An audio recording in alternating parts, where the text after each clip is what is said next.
আমাদের যে আলোচনা চলতেছিল তা হলো দ্য হিস্টোরি অফ নবী ইউসুফ, অর্থাৎ নবী ইউসুফের কাহিনী সম্পর্কে। আমাদের আলোচনা যতদূর এগিয়েছিল কতদূর যে আল্লাহ সুবহানাহু ওয়া তাআলা নবী ইউসুফকে 7 বছরের জেলখানা থেকে বের করে এনে আপনার মিশরের রাজা বানিয়ে দিয়েছিলেন। যখন নবী ইউসুফ জেলখানা থেকে এসে সে নিজের দায়িত্ব এগিয়ে গেল বা নিজের উপর দায়িত্ব চলে আসলো, তাকে যে খাদ্যমন্ত্রী, যে আপনার 7 বছরে ভালো ফসল হবে, তারপরে যে 7 বছরে আপনার পুরো আকাল এসে যাবে, অনাটন এসে যাবে, না কাজে আপনি আমাকে এই খাদ্যমন্ত্রীর দায়িত্ব দেন। তখন মিশরের আজিজ নবী ইউসুফকে খাদ্যমন্ত্রীর দায়িত্ব দিয়ে দিলেন। যখন খাদ্যমন্ত্রীর দায়িত্ব দিয়ে দিলেন, গোটা আপনার দেশ জোড়া কি হয়ে গেল, আকাল শুরু হয়ে গেল, অনটন আপনার দুর্ভিক্ষয় দেখা দিয়ে দিল।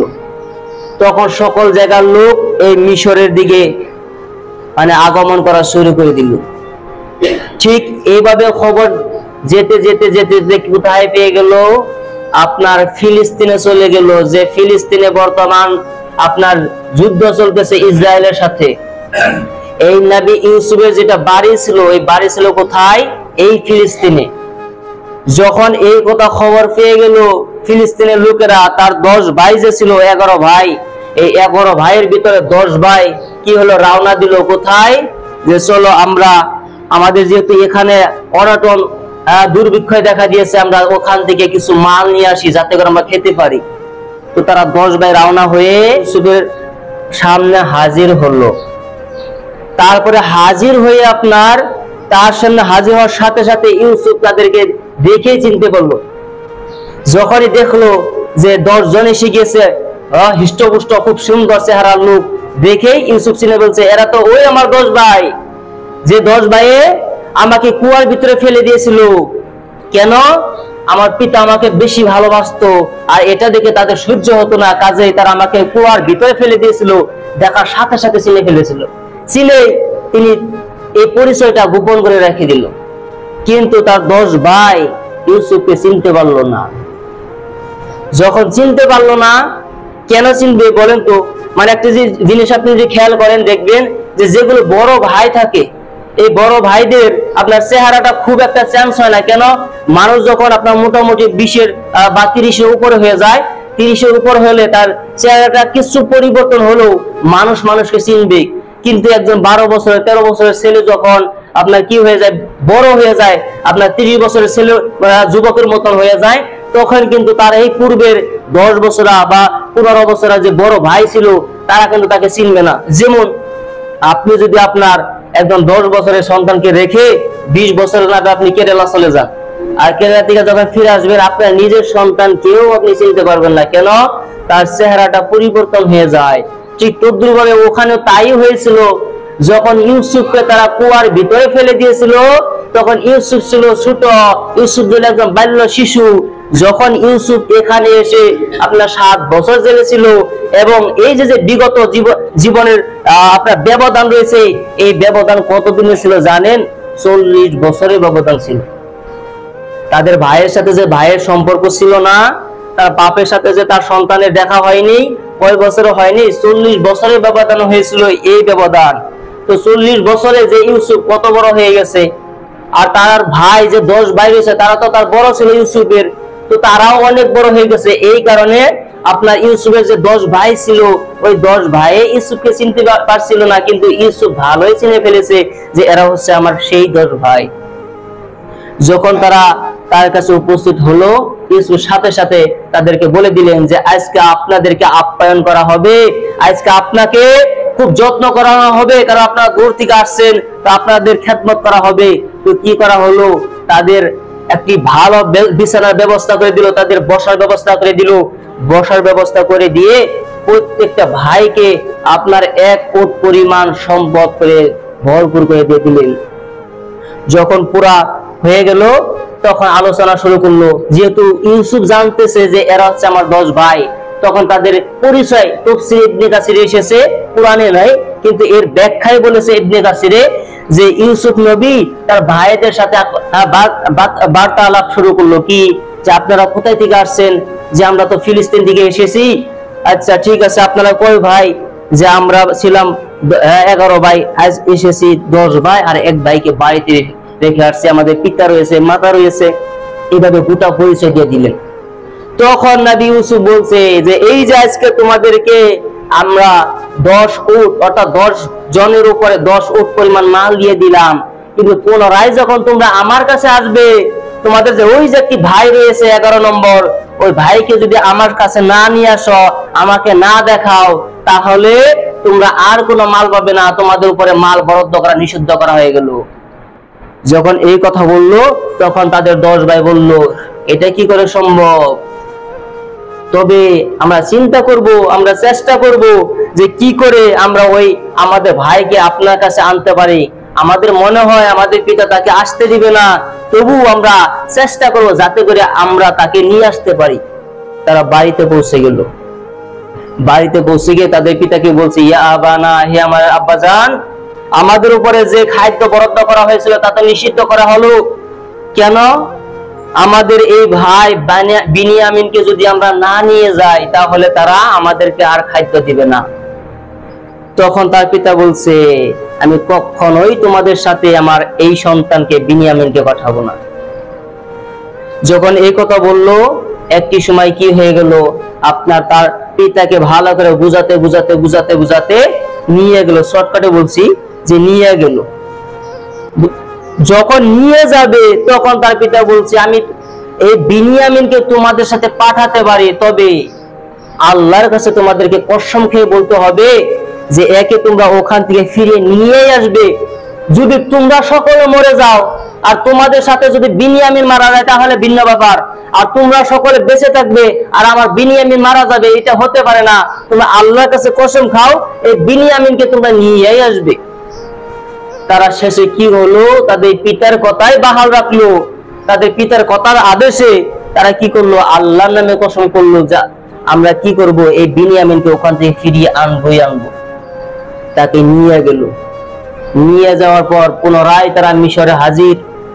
মিশরে হাজির হওয়ার সাথে সাথে পুনরায় তাদের থাকার ব্যবস্থা করে দিল। কিভাবে থাকার ব্যবস্থা করে দিল?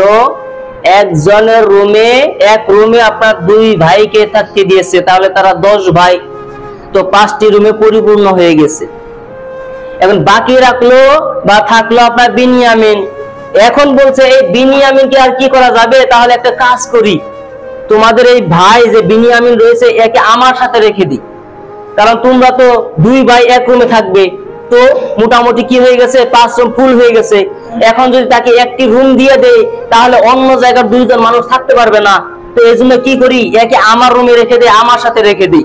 তো কি করলো, এই বিনিয়ামিনকে নবী ইউসুফ তার রুমে নিয়ে গেল। সারা রাত কথা আলাপ হলো। প্রথমেই যে পরিচয় দেওয়া হলো তা কি, আমি হচ্ছি তোমার ভাই ইউসুফ। প্রথমে যখনই তাকে রুমে নিয়ে গেল, রুমে নিয়ে নবী ইউসুফ তার ভাইকে এই পরিচয় দিল। আপনার এই পরিচয় দেওয়াটা আপনাকে কিভাবে বুঝাতে পারি বা বুঝাতে আপনাকে সক্ষম হব যে 40 বছরের ব্যবধানে, 40 বছর পূর্বে যে এমনটা নয় যে তার ভাইকে সে দেখে নাই, দেখেছে, একসাথে খেলেছে, একসাথে ঘুরেছে, সে জানে এই হচ্ছে আমার আপন মায়ের ভাই, যার নাম বিনিয়ামিন। তাকে চিনতে পেরেছে, চিনে তার যে পরিচয়, তার সাথে যে সম্পর্ক 40 বছরের, এই সম্পর্কের যে মায়াভূত, এই মায়াভূত আপনাকে কি করে বুঝাতে পারি যে তারা কিভাবে কাতরভাবে কেঁদেছিল ওই দিন, কিভাবে তারা কথা বলছিল। কিন্তু প্রথমে যখন বলছিল যে আমি হচ্ছে তোমার ভাই, সেই ভাই যে ভাইকে তারা কুয়ার ভিতরে নিক্ষেপ করা হয়েছিল, ওই ভাই আমি, আমার নাম হচ্ছে ইউসুফ। তাফসীরে ইবনে কাসিরের মতে তারা খুবই কথা বাতলো। তাদের অন্তরে অন্তরগ্ন যে ভাষা ছিল, এই ভাষা প্রয়োগ করে তারা তাদের অন্তরটা পরিপূর্ণ করে কথা বলতে গেল সারা রাত। শেষে একটি কি করলো, এমন একটি কৌশল করলো যে কৌশলটা আল্লাহই করিয়েছে নবী ইউসুফকে দিয়ে। তা হলো বিনিয়ামিনকে বলছে আমি একটি কৌশল করব, যে কৌশলে তুমি কিচ্ছু বলবা না, যাই হয় সেটাই তুমি মেনে নিবে। কি কৌশল হলো? সকাল হয়ে প্রত্যেকের জন্য কি করা হলো, 1 উট করে খাদ্য আপনার বরাদ্দ করা হয়ে গেল। তো তারা এসেছিল 11টি ভাই, 11টি ভাই এসেছিল। তো 11টি উট ফুল করা হলো, কিন্তু কি কৌশল করেছিল, যে বিনিয়ামিন ছিল, এই বিনিয়ামিনের যে উট ছিল, এই উটের ভিতরে রাজা যে পানির পান পাত্র ছিল, এই পান পাত্র ঢুকিয়ে দেওয়া হয়েছিল। যখন ঢুকিয়ে দিল, তখন শেষে এক আপনার কাজের লোক এসে ঘোষণা করে দিল, আরে তোমরা তো বড় চোর, তোমরা তো চুরি করেছ, তোমাদের আমরা সাহায্য করতেছি খাদ্য বস্তু দিয়ে, আর তোমরা আমাদের সম্পত্তি শুরু করলে। তারা 10 ভাই এগিয়ে আসলো, ঘুরে আসলো, 11 ভাই ঘুরে আসলো, কি হলো, আমরা কি করলাম, যে তোমরা তো রাজার এই বস্তু পান পাত্র আমরা খুঁজে পাচ্ছি না, তো তোমরাই চুরি করেছ। তখন তারা 10 ভাইয়ের ভিতরে এক ভাই এই কথা বললো কি, যে আপনারা কিন্তু ভালোই জানেন যে এখানে আমরা ফাসাদ সৃষ্টি করতে আসি নাই, এখানে কিন্তু আমরা খাদ্য নিতে আসছি, আমরা এখানে কোন আপনাদের সাথে ফাসাদ সৃষ্টি করতে আসি নাই, কাজে আমরা কিন্তু চুরি করি না, আমরা নবীর বেটা, আমরা চুরি করবো কিভাবে, আমরা চুরি করতে পারি না। তখন তাদের কাজের লোক বললো, আচ্ছা যদি চুরি করে থাকো আর যদি ধরা পড়ে যায় তখন কি হবে সেটা বলো। তখন বলছে যে আমরা হচ্ছি নবী ইব্রাহিমের বংশধর, আমরা হচ্ছি নবী ইব্রাহিমের নীতি গ্রহণকারী লোক। আর নবী ইব্রাহিমের যে নীতি ছিল, কোন ব্যক্তি যদি চুরি করে ধরা পড়ে, তাহলে ওই ব্যক্তি যার বাড়িতে চুরি করলো ওই বাড়িতে সারা জীবন গোলামি করবে। যদি আমাদের কোনো ভাই চুরি করে থাকে, তাহলে আপনার বাড়িতে সারা জীবন গোলামি করবে। কি সহজ হয়ে গেল। কারণ এখানে আপনার তাফসীরে এসেছে যে তাফসীর জালালাইনের যে ভাষ্য, তা হলো কি, যে বাদশা ছিল, আজিজ ছিল, আজিজের যে চুরি করার বিচার ছিল, ওই বিচার করলে এই যে ফায়সালা, এই ফায়সালা হতো না, কি সারা জীবন গোলামি করতে হবে। তো তাদের জন্য সহজ হয়ে গেল। তখন কি করা হলো, আদেশ করা হলো যে কি করো, এদের পান পাত্র যে রয়েছে, এদের খাদ্য যে রয়েছে, খাদ্য তোমরা চেক করো। কিন্তু যে এটা ছিল কৌশল, কাজে প্রথমে বিনিয়ামিনের যে আপনার উট ছিল, এই উটে তারা চেকিং করলো না। কেন? কারণ পূর্বেই বলছিল যে তোমাদের যে 11 নম্বর ভাই ছিল, এই ভাইকে নিয়ে আসো। আর এখন যদি প্রথমে কার্ডটা চেকিং করে আর চেক করে যদি পান পাতা বেরিয়ে যায়, তখন বলবে, আরে তোমরা তো এখানে কি করতেছ, এখানে এমন কাজ করতেছ, আমাদের ফাঁসাইতেছ, তোমাদের এখানে কোনো যুক্তি রয়েছে, তো আমাদের ফাঁসানোর কোনো কাজ রয়েছে, এরকম বলবে। কাজে কি করা হলো, তাদের যে ভাই রয়েছে, এই ভাইদের 10 ভাই রয়েছে, ভাইদের যে আপনার উট রয়েছে, উট চেকিং করা শুরু হলো। চেকিং হতে হতে হতে হতে এক সময় আপনার বিনিয়ামিনের উট যখন চেকিং করা শুরু হলো, সাথে সাথে রাজার পান পাথর বেরিয়ে গেল। তখন বলছে, একে তো আমাদেরকে রেখে দিতে হবে।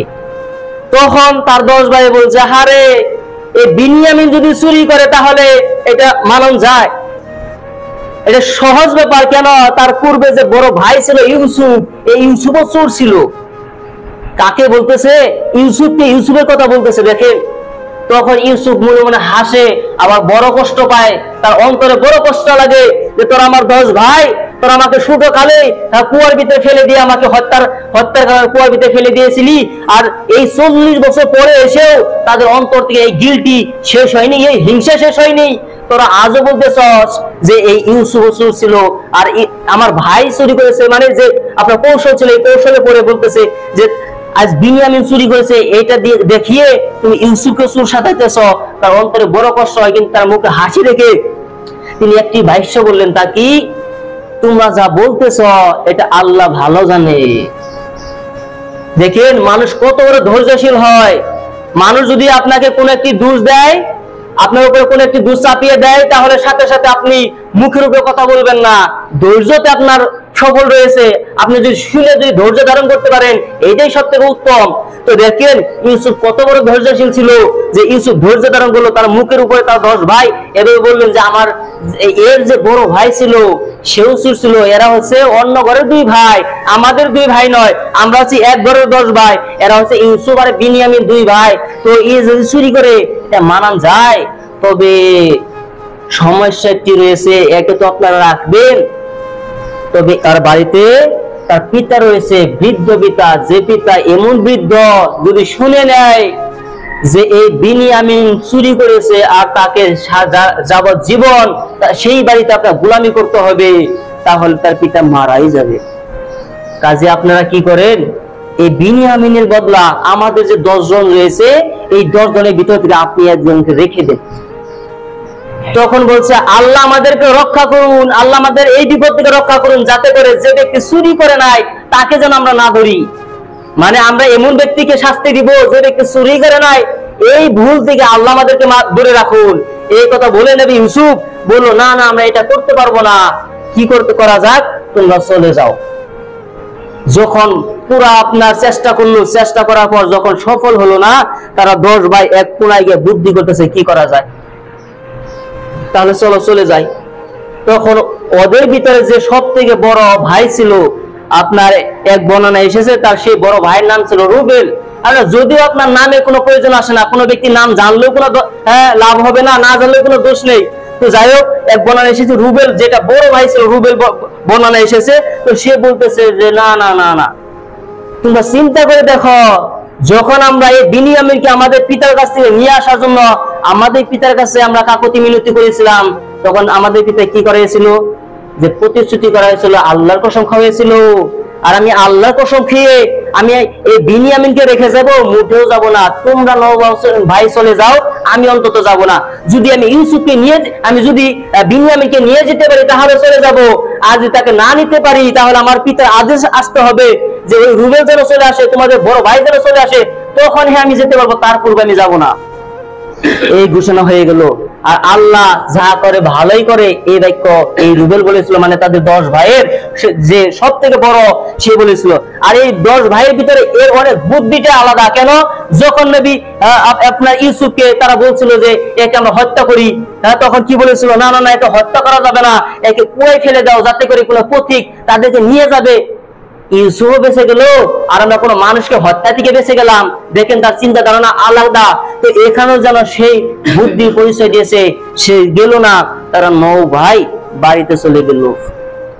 বাড়িতে চলে গিয়ে তাদের পিতাকে বলছে, ইয়া আবানা, হে আব্বাজান, এই ঘটনা কি হলো, ইউসুফ যে চুরি করেছে। তবে ইউসুফ যে চুরি করেছে এর আমরা বিতঙ্গ জানি না, ইউসুফ চুরি করতেও পারে নাও করতে পারে। তবে আমরা নিজ চোখে যা দেখেছি তা হলো কি, ইউসুফের যে ব্যাগ রয়েছে, ব্যাগ থেকে আমরা রাজার পানপত্র পেয়েছি। ইউসুফ চোর ধরা পড়ে গেছে। তবে ইউসুফ যে অরিজিনালি চুরি করেছে কি করেছে না, তো এই খবর কিন্তু আমরা জানি না। আমরা যা দেখেছি তাই আমরা বলতেছি। তবে আমরা কিন্তু দেখেন, আমরা কিন্তু এখানে সত্য কথা বলতেছি, যদি আপনি বিশ্বাস করবেন না। তখন নবী ইয়াকুব বলতেছে, হারে তোমরা হেই নবী ইউসুফের যে কাহিনী সেটা এখানে নিয়ে আসতেছ, আর তোমরা ওই ঘটনার মতন আজও বলতেছো যে আজ বেনিয়ামিন চুরি করেছে, চুরি ধরা পড়েছে। এখানে অনেক বর্ণনা এসেছে, এর সাথে কোনো সম্পর্কিত নয়। অন্য বর্ণনা এসেছে কি, যে নবী ইয়াকুব বলতেছে, কেন, নবী ইয়াকুব জানে আমার সন্তান চুরি করবে না, নবীর বেটা কোনোদিন চুরি করতে পারে না। তো নবী ইয়াকুব বুঝতেছে যে আমার সন্তান চুরি করে না, তবে এমন কি বিপদ হয়ে গেছে, সম্ভবত আমার 2 সন্তানকে একসাথে পেয়ে যাব, এটা অন্য ব্যাপারে এসেছে। তবে যাই হোক, তার চিন্তা ধারণা এমন ছিল। যখন সে বিশ্বাস করতেছিল না যে কি, যে বিনিয়ামিন চুরি করেছে, তখন বলছে তোমরা এই ঘটনাটা বানিয়ে নিয়েছো, এটা আমি বিশ্বাস করতেছি না। তবে আমি উত্তম ধৈর্য ধারণ করব, যেমন পূর্বে বলছিল যে কি, আমি ধৈর্য ধারণ করব, সুন্দর ধৈর্য ধারণ করব, ঠিক ওই ভাষাও যেন আজ এই নবী ইয়াকুব বলতেছে যে আজও আমি সুন্দর ধৈর্য ধারণ করব। তখন তার ভাইরা বলছিল কি, তার ভাইরা বলছিল যে দেখেন, এই যে আমাদের পানপাত্র খুলে দেখেছে, পানপাত্র খেলো, খাওয়ার পরে যখন তাদের পিতা মনটা নষ্ট হয়ে গেল যে কি, আমি ইউসুফকে হারিয়েছি, আমি বিনিয়ামিনকে হারিয়েছি, কিন্তু বিনিয়ামিনের যে কষ্ট এ ভুলে গিয়ে সাথে সাথে বলতেছে কি, আমার ইউসুফ কোথায় যে রয়েছে, আমার ইউসুফ যে কি হয়ে গেছে। যখনই ইউসুফের কথা বলতে না বলতে তার 9 ভাই বলে বললো কি, আব্বাজান আল্লাহর কসম করে আমরা বলতে পারি, কবে যে আপনি এই ইউসুফ করতে করতে আপনি মুমূর্ষ অবস্থায় চলে যান, আপনি রোগাত্মক হয়ে যান, কবে যে আপনি এই ইউসুফ করতে করতে আপনি মৃত্যুবরণ করে ফেলেন, মৃত্যুবরণ করে ফেলবেন, তারপরে আপনার মুখ থেকে ইউসুফ সরে না কেন, এই কথা বললো। বলার পর কি হলো, একদিনের ঘটনা, অনেক লম্বা ঘটনা। কি, একদিন পুনরায় তাদের খাদ্য শেষ হয়ে গেল, পুনরায় আকালে ধরে নিল। তার পিতা বললো যে যাও, চলে যাও, যা আমাদের টাকা পয়সা রয়েছে, পরিপূর্ণ ছিল না, অর্ধেক টাকা, কিছু সংখ্যক টাকা নিয়ে তারা পুনরায় 9 ভাই চলে গেল, পুনরায় সেই আপনার মিশর চলে গিয়ে সেখানে উপস্থিত হয়েই বলতেছে ইউসুফকে যে ইয়া আইয়ুহাল আজিজ, হে মিশরের বাদশা, আপনি কি করেন? আমাদের হাতে টাকা নাই, সামান্য টাকা রয়েছে, এই টাকার বিনিময়ে আপনি আমাদেরকে কিছু মাল সম্পদ দিয়ে দেন যাতে করে আমরা খেতে পারি। আর যে ব্যক্তি দান করবে আল্লাহ তাদের দানের প্রতিদান দিবে। কাজে আপনি কি করেন? আমাদের উপরে কিছু দান করেন। আর আমাদের যে টাকা নাই এই কারণে আপনারা খুব কম মাল দিবেন, এরকম করবেন না, পরিপূর্ণ করে দিয়ে দেন। আর আপনি যদি দান করেন তাহলে আল্লাহ এই প্রতিদান দিবে। যখন এই কথা বললো, ইউসুফ তখন বলতেছে, তোমাদের যে ভাই ছিল ইউসুফ, তার খবর কি মনে আছে? এই কথা বলার সাথে সাথে বলছে, হারে তুমি কি ইউসুফ? তখন বলছে, ক্বালা আনা ইউসুফা, হ্যাঁ আমি ইউসুফ। আমি কি ইউসুফ, যে ইউসুফকে তোমরা কয়ে ফেলে দিয়েছিলা। যখন এই কথা বললো, তাদের মনটা মলিন হয়ে গেল। তারা যে ভুল করেছে, ভুলকারী নত হয়ে গেল। এমন অবস্থা হয়ে গেল তাদের যে কি তারা তার সামনে কথা বন্ধ হয়ে গেল। কেন? আমরা কিভাবে কথা বলবো? তখন তারা ভুল স্বীকার করলো যে ইউসুফ, আমরা তোমার উপরে ভুল করেছি, আমরাই ছিলাম জুলুমকারী, আমরাই ছিলাম ভুলকারী, তোমার কোনো দোষ নাই। কাজে তুমি কি করো? তোমার আজ কি অবস্থা আর আমাদের কোথায় অবস্থা, তো তোমরা কি করো? তুমি কি করো? আমাদেরকে মাফ করে দাও। তখন ইউসুফ তাদেরকে মাফ করে দিয়েছিল। তখন ওই যে আপনার ঘরের ভিতরে বিনিয়ামিনের সাথে তার দুই ভাইয়ের কথা হয়েছিল, ইউসুফ আর বিনিয়ামিনের কি কথা হয়েছিল? আমার পিতার অবস্থা কি বলো? তখন বলছে, ভাই ইউসুফ, তোমার কথা স্মরণ করে আমার পিতা কাঁদতে কাঁদতে এমন অবস্থা হয়ে গেছে, তার চোখের দৃষ্টি শেষ হয়ে গেছে, সে আর চোখে দেখতে পারে না, তোমার কথা মনে করে এত কষ্ট পেয়েছে।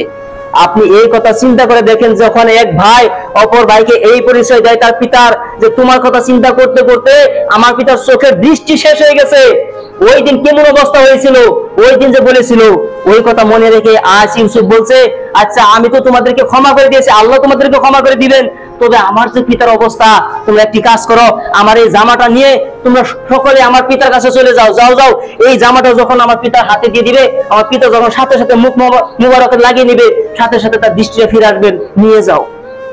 পাঠিয়ে দিল। দৌড়ে তারা চলে গেল।